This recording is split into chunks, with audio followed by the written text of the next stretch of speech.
Assalamualaikum warahmatullahi wabarakatuh dan salam sejahtera saya ucapkan kepada Prof. Madya Dr. Muhammad Izham dan rakan-rakan sekalian.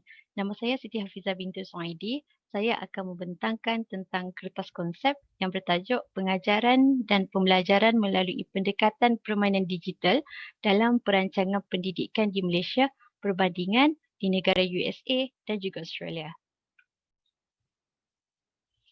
Ini merupakan sumber utama dalam kertas konsep ini. Jurnal pertama saya adalah Permainan SimCity dalam Perancangan Komuniti Bilik Darjah, Kesan Pengetahuan Pelajar, Minat dan Persepsi Tata Tertib Perancangan di USA.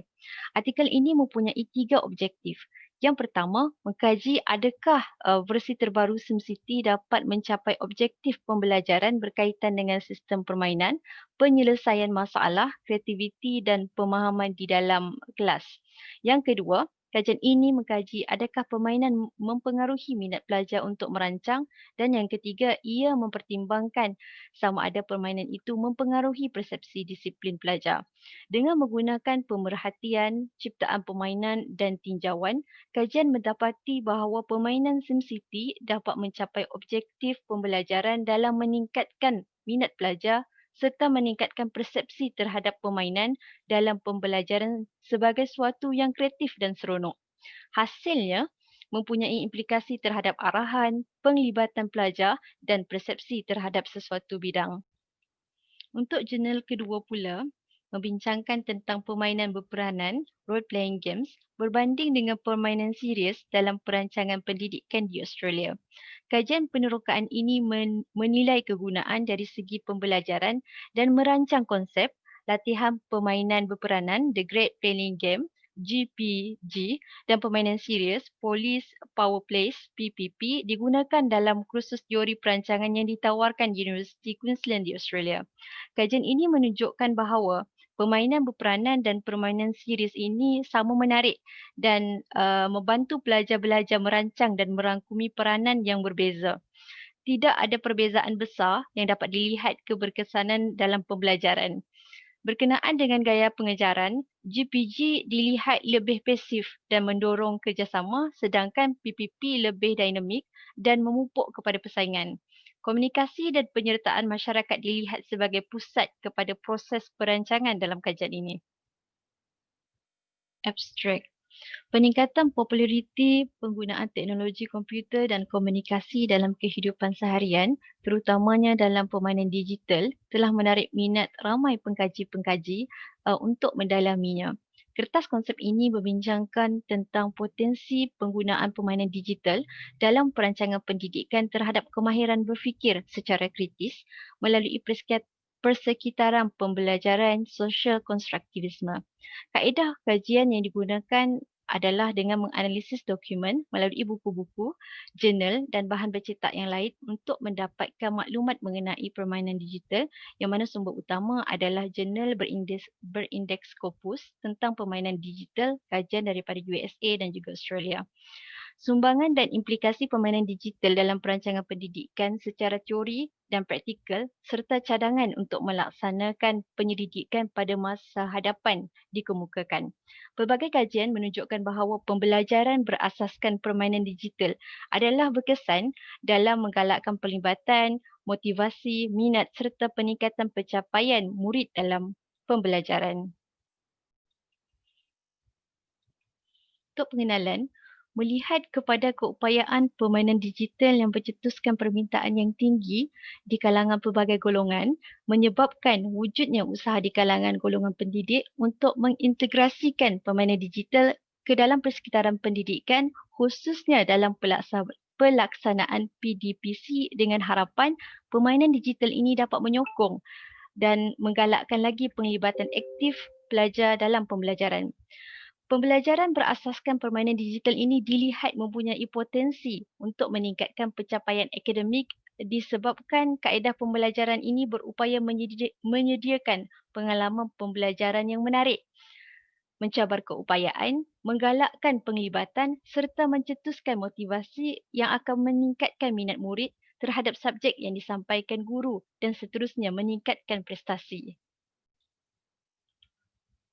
Terdapat dua teori yang berkaitan dengan kertas konsep saya, yang mana yang pertama adalah teori rangsangan deria, menjelaskan bahawa sebagai sebuah sistem interaktif, permainan digital berupaya merangsang lebih dari satu deria semasa pembelajaran. Semakin banyak deria dirangsang, maka semakin banyaklah maklumat dapat diproses. Teori yang kedua adalah teori konstruktivisme sosial, yang mana menerangkan bahawa pengetahuan dibina melalui interaksi sosial.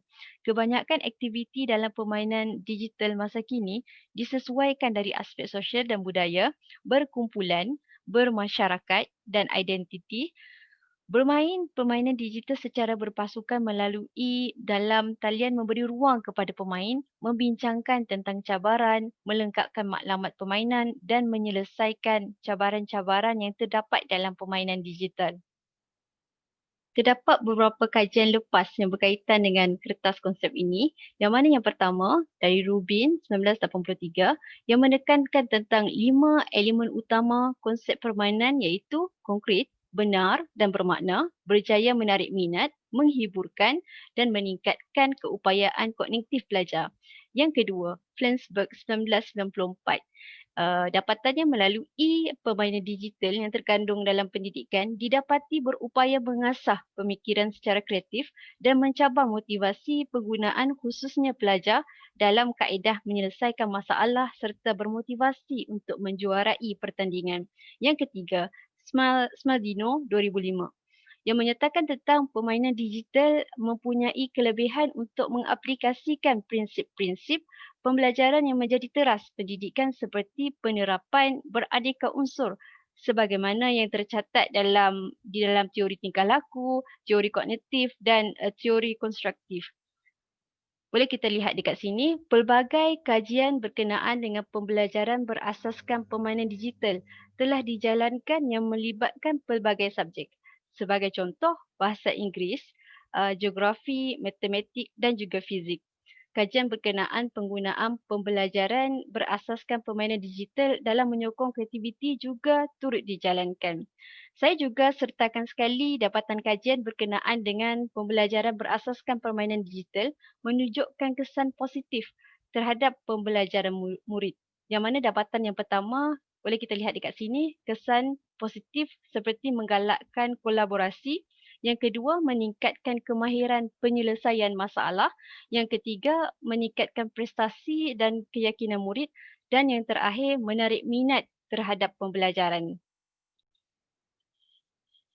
Terdapat 5 corak permainan digital yang telah diguna pakai dalam dunia pendidikan. Yang pertama, arcade games. Permainan jenis ini berdasarkan tindak balas kepantasan. Pelajar perlu menyelesaikan masalah yang dihadapi di dalam ruang masa yang telah ditetapkan. Yang kedua, puzzle games.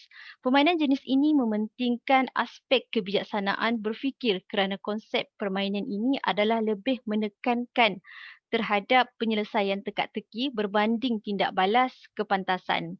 Yang ketiga, management games. Permainan jenis ini menitik beratkan terhadap konsep pengurusan yang memerlukan para pelajar merancang pembangunan seperti membina empayar, bandar, kilang, taman dan sebagainya dengan menggunakan sumber yang terbatas. Yang keempat, adventure games. Permainan jenis ini mementingkan jalan cerita iaitu pemain perlu mengikuti dan melaksanakan kehendak jalan cerita seperti yang telah ditetapkan.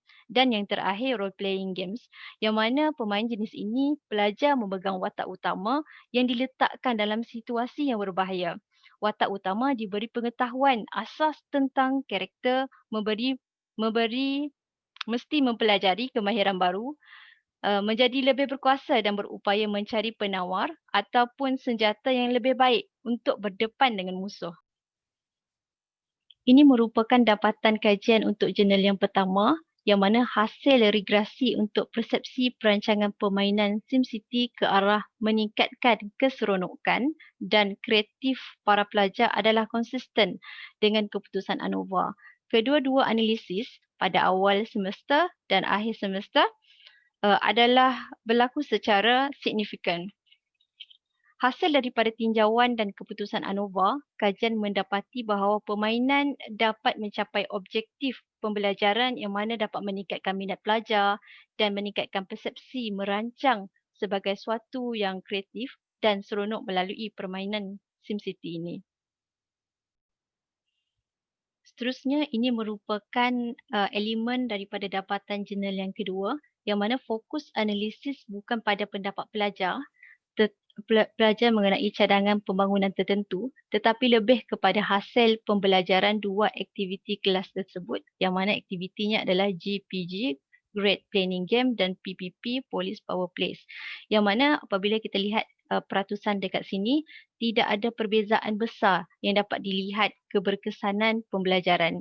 Berkenaan dengan gaya pengajaran, GPG GPG lebih pasif dan cenderung mendorong kerjasama sedangkan PPP lebih dinamik dan memupuk kepada persaingan. Perbincangan dapatan kajian berasaskan jurnal yang pertama. Kajian ini merangkumi kumpulan kawalan yang mana kumpulan kawalan sangat kritikal terhadap tafsiran tinjauan hasil. Kajian ini menyimpulkan bahawa objektif pembelajaran sistem boleh dicapai dengan menggunakan pemerhatian pengajar, ciptaan permainan pelajar dan tinjauan. Kajian mendapati bahawa permainan SimCity dapat mencapai objektif pembelajaran untuk meningkatkan minat pelajar dan meningkatkan persepsi terhadap perancangan pembelajaran sebagai suatu yang kreatif dan seronok.